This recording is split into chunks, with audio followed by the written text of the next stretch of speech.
Bienvenue au jour 2 de notre défi 10-30. 30 minutes en prière ensemble, dans la parole de Dieu, dans la présence de Dieu pendant 10 jours. Et nous avons comme modèle cet enseignement formidable que Jésus a donné à ses disciples alors qu'ils ont dit « Seigneur, enseigne-nous comment prier ». Et au fil des années, alors que j'ai apporté la parole et surtout me suis déversé dans des séminaires de leadership et enseignement à des milliers de pasteurs et souvent de jeunes serviteurs de Dieu. J'ai souvent eu la question des gens qui me disent, des jeunes hommes, jeunes femmes et jeunes hommes qui disent « J'aimerais ça savoir, j'aimerais ça vous suivre dans votre vie de prière, j'aimerais ça savoir comment ça se passe, qu'est-ce que vous dites. » Et c'est un peu ce que nous allons faire. Ce que nous faisons, ce que nous allons faire pendant ces 10 jours ensemble parce que cet enseignement de Jésus sur le Notre Père, en réponse à la demande des disciples, enseigne-nous comment prier, et fait vraiment une partie de ma vie. Si vous m'entendiez prier plusieurs fois par semaine, je prie de d'autres façons aussi, mais plusieurs fois par semaine, le Notre Père fait une partie de moi maintenant. Il fait partie de ma vie de prière. Je l'ai incorporé. Ces étapes me viennent toutes naturellement. Elles sont vivantes, elles sont dynamiques pour moi. Et je prie et j'espère que ça va avoir le même effet catalyseur, le même effet de commencement pour vous. Et lorsque Jésus a dit à ses disciples, « Voici maintenant comment vous devriez prier. » Ce n'est pas exhaustif, ce n'est pas la seule prière exclusive de la Bible. Mais Jésus dit, lorsque vous priez, vous devriez prier en disant, « Notre Père qui est aux cieux, que ton nom soit sanctifié. » En disant ces mots, lorsque vous priez, vous devriez adresser Dieu comme votre Père. Jésus faisait en fait exploser des millénaires de stéréotypes religieux. Il n'était pas dans la conception des Juifs à qui il s'adressait, d'adresser Jéhovah comme un Père. Durant les milliers d'années couvertes par les 39 livres de l'Ancien Testament, Dieu est appelé Père par son peuple seulement 7 fois.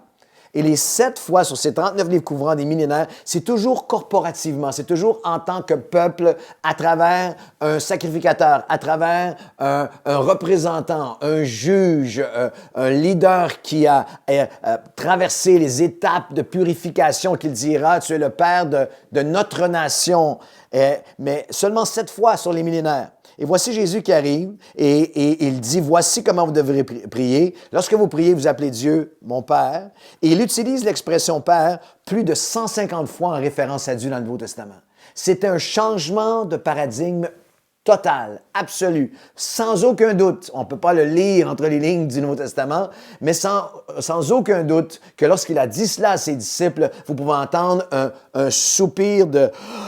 Quoi? Un choc. Et certainement que c'est ça qui est, et on le voit dans plusieurs évangiles, c'est ce que les pharisiens lui reprochaient, c'est ce que c'était complètement un changement de paradigme. Mais c'était un changement de paradigme pour eux et pour nous aussi. Un de nos plus grands défis pour plusieurs d'entre nous, le mot Père est un terme qui peut avoir une connotation qui est trouble, une connotation qui est insécurisante, une connotation décevante. Et pour plusieurs d'entre vous, une connotation qui est négative, avec un bagage lourd. Et nous avons tendance à voir Dieu le Père, à travers la lentille, le prisme de notre expérience humaine. C'est important de réaliser que nous venons, et pour plusieurs de vous, et je dois être transparent avec vous aujourd'hui, sans embâche et sans phare, sans artifice, la notion pour moi de père n'a pas été, dans mon expérience humaine, une notion positive. J'ai eu un père qui est décédé aujourd'hui, qui a été alcoolique, qui était violent, qui était absent, qui est parti, qui nous a laissés. Alors, il y a toute une notion lorsque tu arrives et tu vas adresser Dieu comme ton père. C'est intéressant que des millions de garçons et de filles grandissent sans connexion avec leur père ou avec une expérience négative ou traumatisante qui affecte inconsciemment, même longtemps dans leur vie adulte, leur perception de Dieu. Il y a un livre du Dr. Paul Vitz, qui est professeur de psychologie à l'Université de New York. Il a écrit un livre qui est devenu un best-seller qui s'intitule « The Faith of the Fatherless ». Il a étudié, dans ce livre, il fait l'étude de la vie des athées les plus célèbres de l'histoire moderne. 70 cas d'études, dont des hommes comme Sigmund Freud, Karl Marx, Bertrand Russell. Et la seule chose qu'il a pu trouver qu'ils avaient tous en commun, à part leur poing serré devant Dieu, était qu'ils avaient eu des relations terribles avec leur père. Et lui, il consacre un bouquet entier à une connotation, à un lien qu'il y a là. Il enseigne que si le père, dans l'expérience humaine, a été abusif, il est difficile pour nous d'imaginer le Dieu d'une autre façon, ou Dieu comme un Dieu qui est fidèle. Si le Père a été distant, on a tendance à voir Dieu comme inapprochable. Si le Père a quitté, comment Dieu peut-il être fidèle? S'il a menti, comment Dieu peut-il être fidèle dans ce qu'il promet? S'il il a fait des promesses qu'il n'a pas tenues, comment ça va avoir tendance à refléter comment on s'approche de Dieu? Si on avait un Père qui était colérique, ou si on a un Père qui était tellement exigeant, que nous n'avions pas jamais le sentiment qu'on pouvait arriver à l'atteindre, ou distant, ou inapprochable, ou inatteignable. Et dans je veux essayer aujourd'hui et demain, on va y consacrer 2 jours, je veux essayer aujourd'hui et demain de vous aider à relâcher certains concepts que vous pouvez avoir avec Dieu qui sont faux et qui sont nocifs, qui vous paralysent, qui deviennent des obstacles dans votre relation avec vous et Dieu. La parole de Dieu dit, vous connaîtrez la vérité et la vérité, elle vous libère. Elle va vous affranchir, elle va vous rendre libre. Et pour tous les chrétiens de longue date qui écoutent ce message, écoutez-moi un instant, vous connaissez ce verset, je connaîtrai la vérité est Jésus-Christ, et la vérité nous rendra libres. Et très souvent, les chrétiens l'ont réduit à leur expérience de salut. Je suis venu au salut, je connais maintenant la vérité, et passent pourtant le reste de leur vie chrétienne à ne pas laisser la vérité venir transformer tous les autres aspects de leur relation avec Dieu. Il y a plein de chrétiens qui ont connu la vérité en Jésus-Christ, mais qui ont une relation avec Dieu qui n'en est pas, qui n'est pas une relation d'un enfant plein de confiance et d'amour qui se jette dans les bras de son Père. Vous êtes comme ces hommes du Nouveau Testament et ces femmes qui connaissaient les Écritures à fond, mais qui avaient cette distance dans leur approche devant Dieu. C'est pour ça que Jésus a dit, lorsque vous priez, premièrement, avant de dire quoi que ce soit d'autre, avant de faire votre liste de demandes, avant vos intercessions, supplications, liées et demandes et intercessions et tout, vous devez approcher Dieu comme un Père. Venir en lui disant, notre Père. Et c'est pour ça qu'il dit que ton nom soit sanctifié. Le mot sanctifié, agiazo, veut dire être élevé, être adoré, être glorifié, mais aussi sanctifié dans nos pensées, rendu pur et vrai, dans la vérité. Que le nom de Dieu, le concept de Dieu le Père soit clarifié, soit purifié dans la façon dont je le comprends, dont je saisis dans mon cœur, dans ma compréhension, dans ma perspective, dans notre perspective du Père. Alors, comme première, même prière aujourd'hui, j'aimerais que vous puissiez dire, Seigneur, je veux m'approcher de toi comme un Père et d'avoir cette humilité de dire, Seigneur, s'il y a dans mon expérience humaine des corrélations, s'il y a des liens qui font en sorte que j'ai de la difficulté à te voir comme le Père que tu es bibliquement, guéris-moi. Viens me consoler, viens me libérer, viens purifier, viens agiazo, viens sanctifier ton nom dans ma vie. Je veux apprendre à t'approcher comme un Père. Comme un Père, venir à Dieu, le Dieu du ciel, le Tout-Puissant, le Créateur, comme un Père.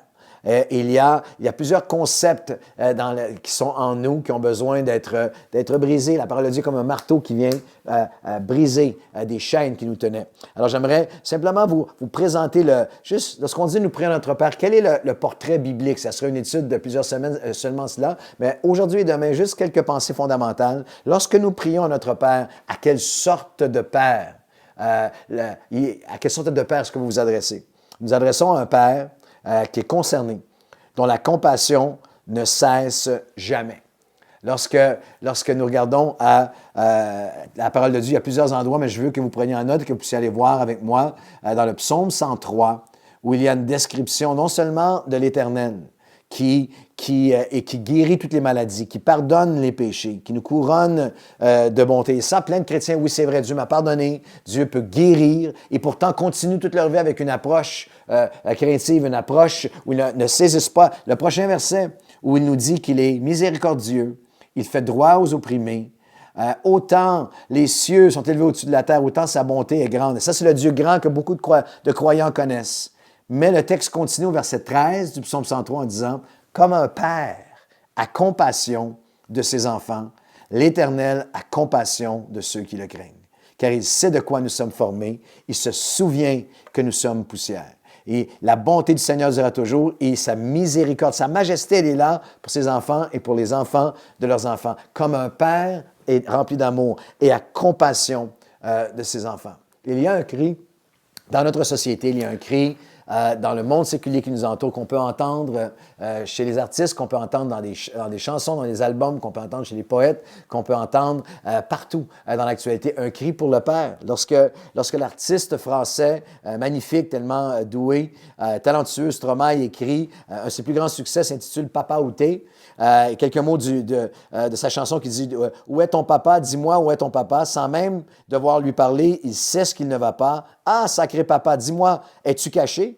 Ça doit faire 1 million 1000 fois que j'ai compté sur mes doigts. » Et il y a une strophe qui dit « Dites-nous qui donne naissance aux irresponsables.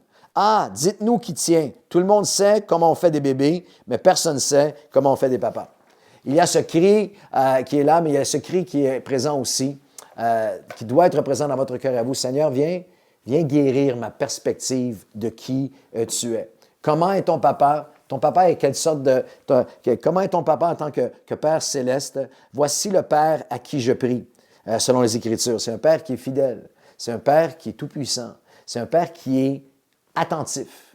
À travers toutes les années de notre Église, où maintenant il y a plus de 4000 personnes qui sont là, on reçoit des centaines de courriels par semaine, des centaines d'appels téléphoniques et tout ça, puis il doit y avoir un certain ordre qui est fait, puis je suis souvent en rendez-vous, en rencontre et tout ça.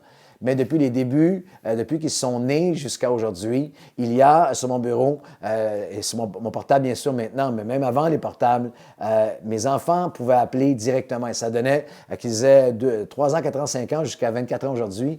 Il n'y a rien qui me réjouissait comme d'entendre leur voix, encore aujourd'hui. C'est mon plaisir. Et ça donnait des situations particulières où parfois je pouvais être dans un meeting très, très intense avec tout un comité de pasteurs de partout à travers notre nation du Québec. Je me souviens d'une fois en particulier. Et le téléphone rouge sonne et c'est mon fils de 4 ans. « Papa, est-ce que tu veux venir jouer au hockey avec moi dans la rue? » Et je n'ai jamais eu un autre sentiment ou émotion à entendre le son de sa voix que de mon fils qui me parle, ma fille qui me parle.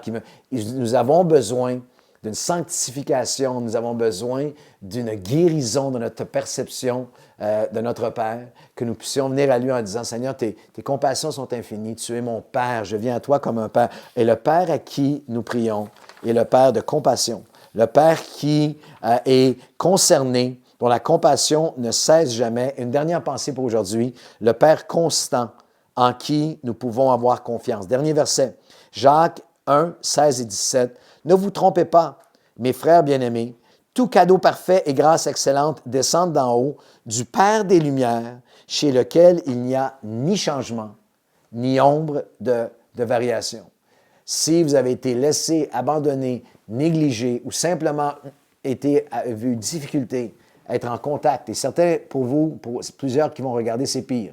Vous avez pu avoir été abusé, vous avez pu avoir été abandonné par la figure de Père sur cette terre. Vous avez besoin de dire « Seigneur, viens me guérir » parce que tu es un Père constant et en toi, il n'y a aucun changement ni ombre de variation. Dans les derniers instants de ce moment aujourd'hui, j'aimerais prier pour vous, que Dieu puisse vous guérir. On va continuer sur le Père demain quelques minutes, mais que vous puissiez vous arrêter aujourd'hui. J'aimerais prier pour vous. Seigneur, je veux prier pour tous ceux qui vont vivre ce moment, où qu'ils soient dans le monde et à quelque moment de leur vie. Je te prie de guérir leur cœur, leurs pensées, leur passé, et que tu puisses les conduire dans la vérité de ta parole, de ta présence, et que tu puisses nous aider à venir à toi avec cette fraîche révélation que tu es notre Père, comme un Père a compassion de ses enfants, tu as compassion de nous, tu es constant dans ton amour, dans ta fidélité, dans tes promesses, tu ne changes jamais, il n'y a en toi aucune ombre de variation. Alors nous venons à toi comme un Père aujourd'hui, au nom de Jésus.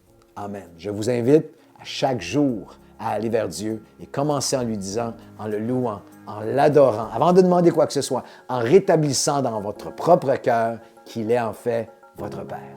À demain pour la prochaine étape du défi 10-30.